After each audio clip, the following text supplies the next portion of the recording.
Hey guys, welcome to day 231 of the Bible in a Year plan. Today, we will be reading Ezra 1 through 2 and John 21. If you need to read more about this plan, visit the High Quality Gospel website with a link in the description of the episode and the podcast. Please leave a like and follow the podcast to stay up to date with new episodes. Now, let's begin with reading Ezra 1.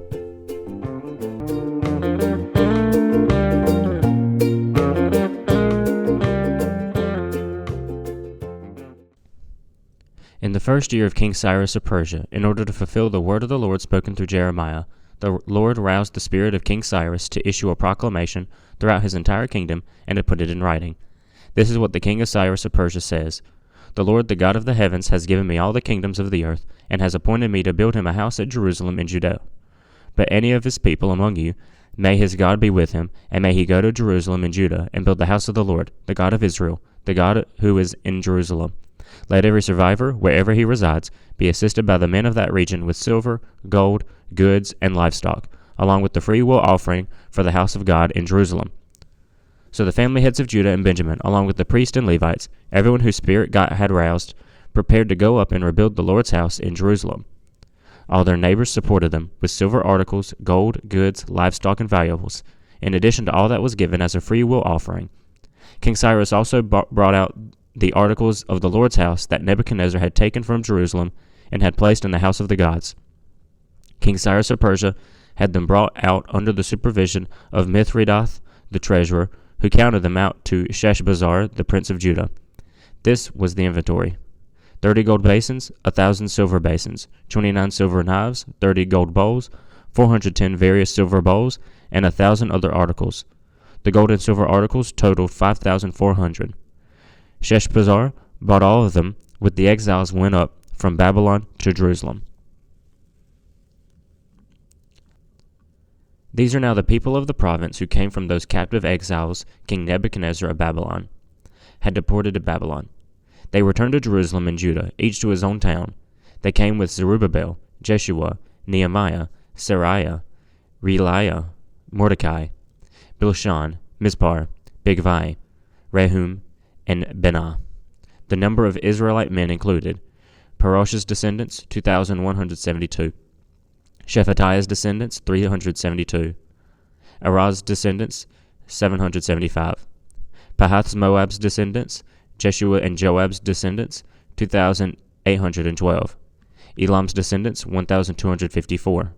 Zatu's descendants, 945. Zekiah's descendants, 760. Beni's descendants, 642. Bebai's descendants, 623. Asgad's descendants, 1,222. Adonikam's descendants, 666. Bigvai's descendants, 2,056. Adin's descendants, 454.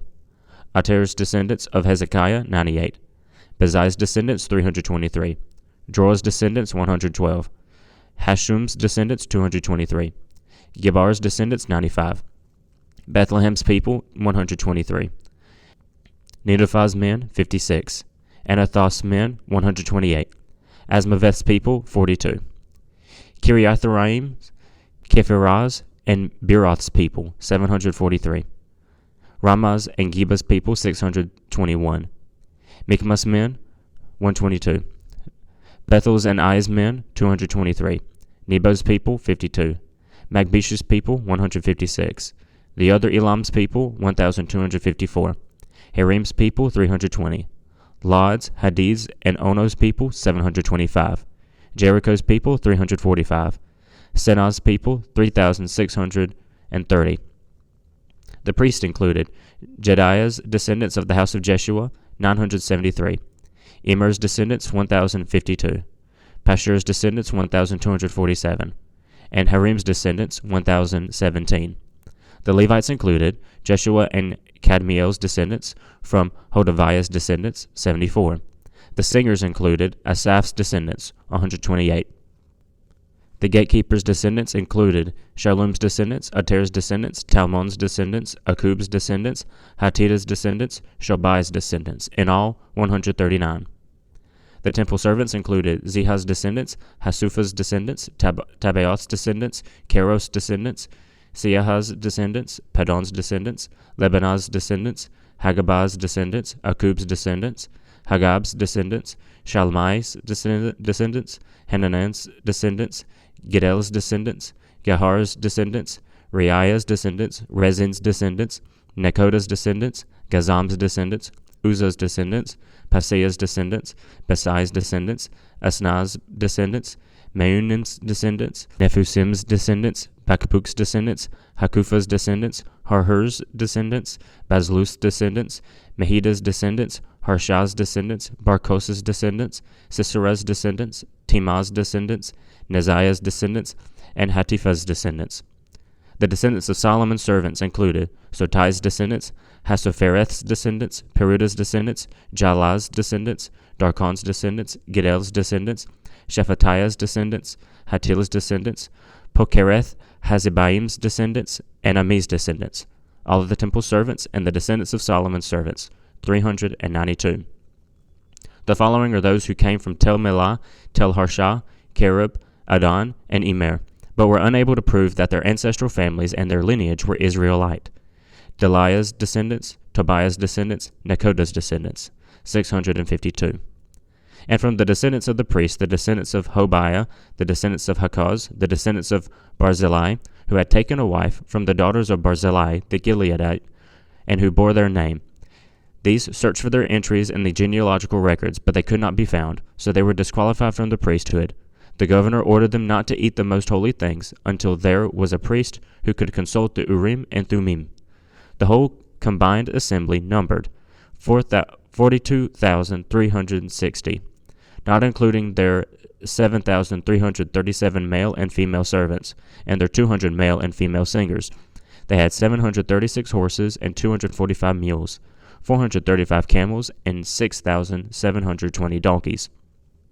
After they arrived at the Lord's house in Jerusalem, some of the family heads gave freewill offerings for the house of God in order to have it rebuilt on its original site. Based on what they could give, they gave 61,000 gold coins, 6,250 pounds of silver, and 100 priestly garments to the treasury for the project. The priests, Levites, singers, gatekeepers, temple servants, and some of the people settled in their towns, and the rest of Israel settled in their towns. Now we read John 21. After this, Jesus revealed himself again to his disciples by the Sea of Tiberias. He revealed himself in this way. Simon Peter, Thomas called Twin, Nathanael from Cana of Galilee, Zebedee's sons, and 2 others of his disciples were together. "I'm going fishing," Simon Peter said to them. "We're coming with you," they told him. They went out and got into the boat, but that night they caught nothing. When daybreak came, Jesus stood on the shore, but the disciples did not know it was Jesus. "Friends," Jesus called to them, "you don't have any fish, do you?" "No," they answered. "Cast the net on the right side of the boat," he told them, "and you'll find some." So they did, and they were unable to haul it in because of the large number of fish. The disciple, the one Jesus loved, said to Peter, "It is the Lord." When Simon Peter heard that it was the Lord, he tied his outer clothing around him, for he had taken it off, and plunged into the sea, since they were not far from the land, about 100 yards away. The other disciples came into the boat, dragging the net full of fish. When they got out on land, they saw a charcoal fire there, with fish lying on it, and bread. "Bring some of the fish you've caught," Jesus told them. So Simon Peter climbed up and hauled the net ashore, full of large fish, 153 of them. Even though they were so many, the net was not torn. "Come and have breakfast," Jesus told them. None of the disciples dared ask him, "Who are you?" because they knew it was the Lord. Jesus came, took the bread, and gave it to them. He did the same with the fish. This was now the 3rd time Jesus appeared to the disciples after he was raised from the dead. When they had eaten breakfast, Jesus asked Simon Peter, "Simon, son of John, do you love me more than these?" "Yes, Lord," he said to him. "You know that I love you." "Feed my lambs," he told him. A second time he asked him, "Simon, son of John, do you love me?" "Yes, Lord," he said to him. "You know that I love you." "Shepherd my sheep," he told him. He asked him a 3rd time, "Simon, son of John, do you love me?" Peter was grieved that he asked him the 3rd time, "Do you love me?" He said, "Lord, you know everything. You know that I love you." "Feed my sheep," Jesus said. "Truly I tell you, when you were younger, you would tie your belt and walk wherever you wanted. But when you grow old, you will stretch out your hands, and someone else will tie you and carry you where you don't want to go." He said this to indicate by what kind of death Peter would glorify God. After saying this, he told him, "Follow me." So Peter turned around and saw the disciple Jesus loved, following them, the one who had leaned back against Jesus at the supper, and asked, "Lord, who is the one that's going to betray you?" When Peter saw him, he said to Jesus, "Lord, what about him?" "If I want him to remain until I come," Jesus answered, "what is that to you? As for you, follow me." So this rumor spread to the brothers and sisters that the disciple would not die. Yet Jesus did not tell him that he would not die. But, "If I want him to remain until I come, what is that to you?" This is the disciple who testified to these things and wrote them down. We know that his testimony is true. And there are also many other things that Jesus did, which if every one of them were written down, I suppose not even the world itself could contain the books that would be written.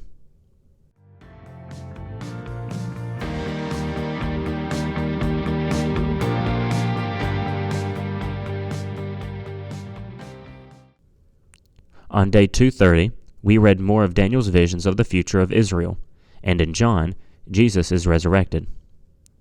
Today we begin the book of Ezra. The book of Ezra is one of the books that details the return of the Israelites to Israel from Babylon. Persia has come and defeated Babylon, and so King Cyrus, as prophesied by Jeremiah, comes to let the Israelites return to their land, mainly Jerusalem. The promise to Abraham continues, and Ezra helps in leading the charge. The Israelites traveled back to Jerusalem to rebuild the temple of God, as prophesied by Ezekiel. The Israelites stayed in their exile and did not forget God. They longed to return to their promised land. They were given gold and riches, along with the articles of the old temple, as encouragement to return and continue the legacy of Israel. Ezra outlines the families that are returning, which includes people of Judah and Benjamin, for the other tribes were in Israel, not Judah. The Levite priest, and extras who may or may not have been Israeli. When they returned, they followed the traditional feasts and followed God with obedience in this. They gather at the new foundation of the temple and the new altar, where they perform the proper worship and sacrifice to God. This sounds like an outstanding period of revival for Israel, and while some are ecstatic and hopeful, some mourn. Those who witnessed the old temple mourn the lack of glory on the second temple, and mourn the old one's fate. However, even though there are mixed feelings about the new temple, there is overwhelming joy and hope filling Jerusalem. How could they not be joyful? God has redeemed them, and restored their nation and their place of worship. However, they must continue to obey and worship God, or they will be judged again. They must build their land back up, and that will take intense work. Today, we also finish the book of John. The book of John is the last gospel we will look at. John was a part of Jesus' so-called inner circle. He had a close relationship to Jesus, so much so that John became the caretaker of Jesus' mother, Mary. John may have been one of the youngest disciples, but he wrote a fantastic gospel account of the mission of Jesus. His is a little different from others.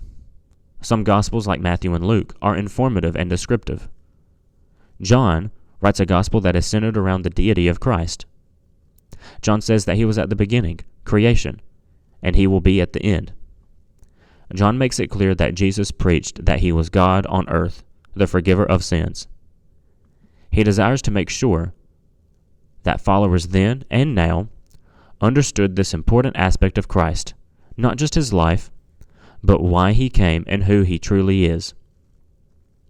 In that last chapter, Jesus appears to the disciples again, and it mirrors the first time John and Peter met Jesus and decided to follow him. Jesus gives them fish to catch, and of course this continues to emphasize that they will be fishers of men, bringing people closer to Christ. Peter is asked the question, "Do you love me?" by Jesus, and he is filled with grief because of his previous denial of Christ. But Jesus gives him the command to feed and tend the sheep, reiterating that he would be the rock on which Christ's church is built, the leader, essentially. But Peter will be led to the cross and will die. He won't go willingly, but will be led there for the sake of the kingdom. Now Jesus also is asked by Peter if John will experience the same fate, and Jesus says that it's no business of Peter to know of John. Now we know that John was not martyred, but died in exile. Here he wrote Revelation. But in the end, John also reiterates the purpose of this book, which we should all know and realize: to not teach the life of Christ or tell of the things he has done, but to bear witness of the things of Christ and know they are true. These disciples died for their belief, and their words should be held as truth. Thank you for joining in the reading and understanding of these chapters, and let us all be vigilant in continuing this reading. Please share, like, follow, or whatever you can do to help us reach more people with the Bible reading. Please also check out the High Quality Gospel website for more information and a couple of store items. Thank you, and keep learning.